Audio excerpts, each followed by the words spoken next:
So we get a lot of questions about tools and agility, and I think the big one here is, does it matter which tool you use? Does it affect your agile practices? So think Jira, Azure DevOps, Trello. I mean, there's a number of tools out there, even spreadsheets I've heard people use. Yep. Any thoughts on the tools?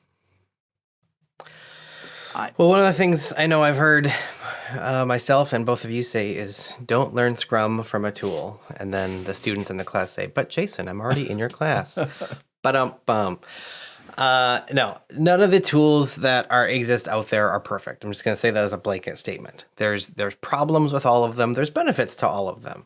So what I'm more concerned with than which tool have you chosen and exactly how is it configured is, are you able to still create transparency with your artifacts? So we've got 3 artifacts in Scrum: product backlog, sprint backlog, increment. Each of them exists to make work transparent. Future work on the product backlog, sprint backlog is current work, and the increment is done work. You have that to-do, doing, done in the 3 artifacts. Gross oversimplification. I get that there's more to it than that, but can we make our future work and our current work, the product backlog and the sprint backlog, very transparent? And can we use that to create a lot of adaptability? That's what I'm going to try to optimize for. And you can do that with pretty much any tool, and you can obfuscate it with pretty much any tool. It's just the devil's in the details of how you manage it. Those are my thoughts. Maybe that's kind of a cop-out. I don't know. What do you guys think? I don't think it's a cop-out. I think it's pretty good. When tools affect transparency of the work and the artifacts that you mentioned, Jason, I think that's critical.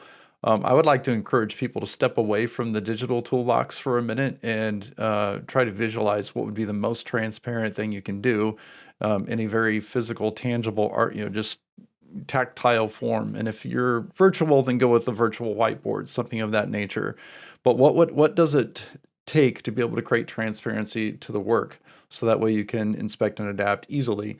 And then go back to your tools like Jira, Azure, Trello, your spreadsheet, if you will, whatever it is, and then begin to make adjustments to help it create similar type of transparency that you enjoyed in your tactile environments. So you're going to find that the product goal doesn't exist in any of these tools. That doesn't. It happens to be one of the most critical commitments to the Scrum framework that helps support transparency for the product backlog.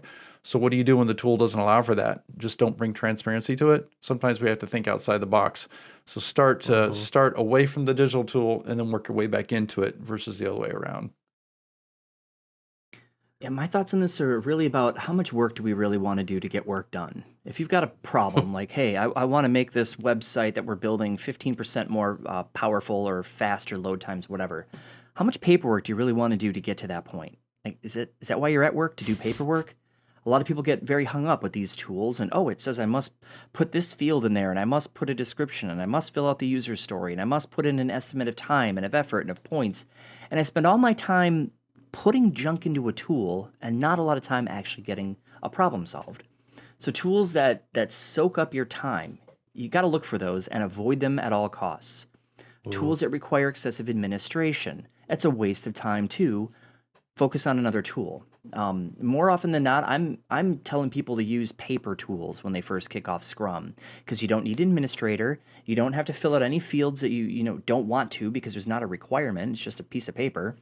And Post-it notes and a whiteboard. Great tools to get started. They're lightweight.